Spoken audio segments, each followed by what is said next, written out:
This is the DNS style kneeling plank. Now, straight away when you say core exercises to people, they'll immediately assume that you say planks because it's very good for the core. It is, but actually doing a full plank on your toes is extremely challenging if done properly, maintaining a specific spinal alignment, which is why I'd always give people the kneeling option, which helps them get a better idea of how to create that intra-abdominal pressure and the level of spinal stability.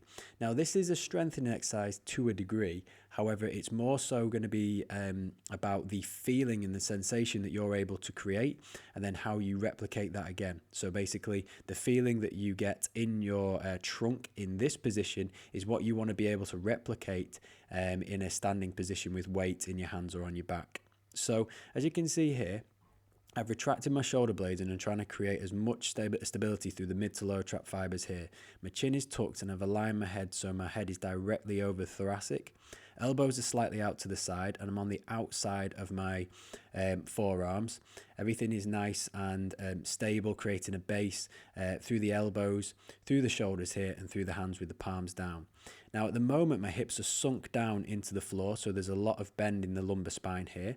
So what I want to do is I want to correct that by aligning everything up, keeping the shoulder blades back, then bringing my hips up off the floor.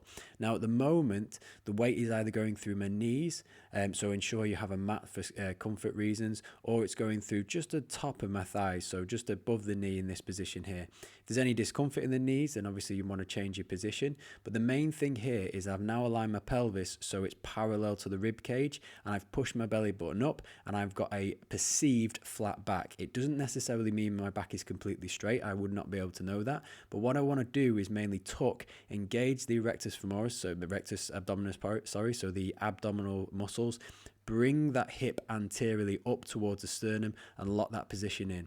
So what I'm looking to do here is breathing in through the nose, out through the mouth. Now every time I breathe out, I want to imagine a vacuum 360 degrees around the spine, and I'm contracting every muscle around the trunk so it's getting closer in towards my spine. I hold it in that position, lock it in, and then inhale through my mouth, maintaining that level of stability, that level of engagement in the trunk, and expanding with control. So it's not a relaxed expansion, it's a expansion with rigidity. So you're pulling the air in through the nose and getting as much expansion through the midriff as you can. Hold this from anywhere between 5 to 10 breaths, and remember, if it's at the beginning of the workout, the idea is that it creates a stimulus, a sensation that you carry over. If it's the end of the workout, then we do want to create fatigue, but this is a very effective way of creating an intra-abdominal pressure and knowing how it feels. It is actually a lot more challenging than you think, and if you do feel your lower back, it either means that you need to posteriorly tuck, so think bringing your hips up towards your sternum, so thinking bringing this point here up towards the rib cage. If you still have lower back pain from this, it's a contraindication, which means you need to change the exercise and let us know that you need an alternative to what we've given you.